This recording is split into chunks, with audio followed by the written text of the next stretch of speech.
Hi everybody, this is a charging interactive, and we're going to charge up a balloon by rubbing it against some fur. And now we have a balloon with a couple of metal blocks where the electrons are free to wander around, and as we can see, if we move the balloon over here, they all move to the right. If we move the balloon over here, they all move to the left.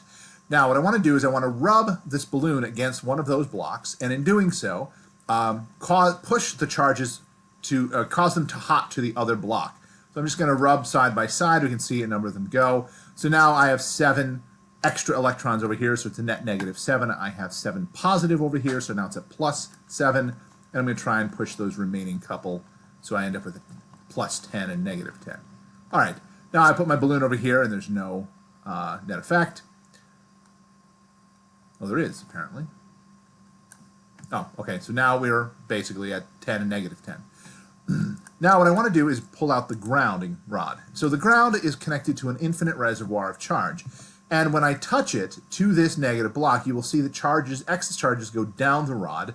And in fact, what you'll see is that each successive touch, the speed with which they move will get less and less, because the ground is basically 0, and this is negative. So they'll try to jump in. Now it's -7. I'm going to touch it again. -5. Now watch how much more slowly they're moving.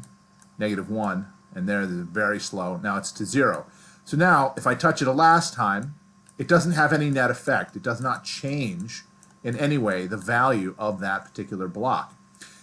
And I bring it over here, getting rid of the balloon, bring it over here, and now my charges will come back and fill in. And again, you'll notice they were fast, now they're a little bit slower, and we get this effect. Now my blocks are neutral again. So I'll get rid of the ground, bring back the balloon. Now what I'm going to do is I'm going to hide the charges.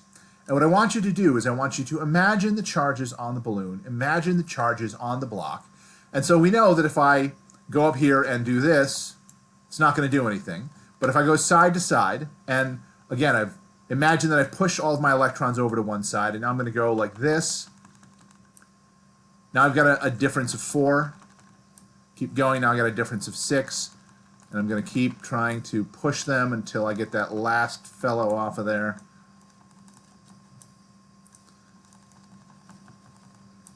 All right, well, I'm stuck with 9 for the moment. Now, what I'll do is get rid of the balloon and then bring out the ground again. And this time, my grounding wire, imagine what's happening with the charges in the ground with this block. I move it there, and we see that the charge goes from positive, it reduces, and it goes back to 0. And even though I continue to touch it, there's no change because the ground and the block are now both in equilibrium at roughly 0 charges, meaning an equal number of positive and negative. I do it again here, and again, my grounding rod changes it back to that. So use your imagination to see those charges in your mind as they are coming into and out of that particular block. All right, this is the end of this demonstration.